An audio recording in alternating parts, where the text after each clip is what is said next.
NU থেকে বলা হয়েছে বক্তব্য রাখার জন্য।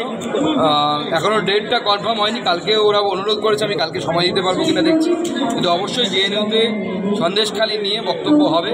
সেটা কালও হতে পারে, তারপরেও হতে পারে, কিন্তু হবে এইটুকু গ্যারান্টি। সন্দেশখালি কেন ছাত্রদের মধ্যে আপনারা কি জাগরুক? দেখুন, যেভাবে সন্দেশখালিতে অত্যাচার হয়েছে, মহিলাদের প্রতি যে অত্যাচার হয়েছে, এই অত্যাচার অবর্ণনীয় এবং যাদের বিন্দুমাত্র মনুষ্যত্ব অবশিষ্ট আছে প্রত্যেককে নাড়িয়ে দিয়ে গেছে এই ধরনের নারকীয় ঘটনা। এই নারকীয় ঘটনা যাদের মনকে নাড়ায় না, তাদের মন আছে বলে আমার মনে হয়। বৈশাখী বন্দ্যোপাধ্যায় সন্দেশখালী প্রসঙ্গে বিস্ফোরক মন্তব্য। সন্দেশখালী তো কলকাতা থেকে দূরে। কলকাতায় তৃণমূল মেজো সেজো নেতারা সামান্য ক্ষমতা পেলে জমির পাশাপাশি জননীর ওপর অত্যাচার করে। সন্দেশখালীতে পিঠে খেতে ইচ্ছা করে, নাকতলায় পাঁঠার মাংস খেতে ইচ্ছা করে। নেতা মন্ত্রীরা যাকে ডাকছে চাইছে তাকে অগ্রাহ্য করা কলকাতা যদিও অসম্ভব হয়, সন্দেশখালীর ঘটনা তো সেক্ষেত্রে অমানবিক। দেখুন, প্রথম কথা হচ্ছে সন্দেশখালী একটা প্যান্ডোরা বক্স খুলে দিয়েছে এবং তৃণমূল সেই জন্য সন্দেশখালীকে এত ভয় পাচ্ছে।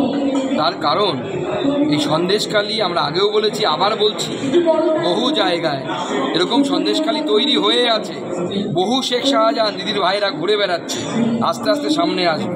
কলকাতার মধ্যেও আছে, কলকাতার একটু বাইরের দিকে গেলে আপনারাও দেখতে পাবেন। আগামী দিনে সামনে আনছি আমরা।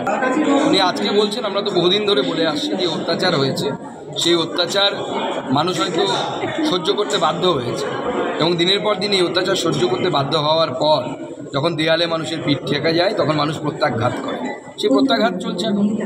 সন্দেশখালীতে আজকে তৃণমূল নেতা অজিত মাইতির বাড়িতে গ্রামবাসীরা চড়াও হয়, আগুন ধরিয়ে দেয়, ভাঙচুর করে। দেখুন, আমি গতকাল বলে এসেছিলাম যে যা সন্দেশখালী পরিস্থিতি দেখে যা অবস্থা হয়েছে, তৃণমূল নেতারা গেলে তাদের কাছে বেঁধে রাখে। সেরকমই পরিস্থিতি হয়েছে, এটাই তো স্বাভাবিক। যে অত্যাচার আমি ওখানে শুনে এসেছি, ওরকম অত্যাচার আপনার সাথে হলে পরে আমি যদি করতাম, আপনি আমার বাড়ি পুড়িয়ে।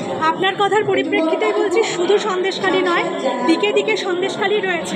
যেমন কিছুদিন আগেই আমরা জানি যে ভাটপাড়া পৌরসভার অন্তর্গত একজন বৃদ্ধা মহিলার বাড়ির সামনেটা যাতায়াতের পথ আটকে দেওয়া হয়েছে সোমনাথ সেন এবং পার্থ ভৌমিকের নির্দেশে।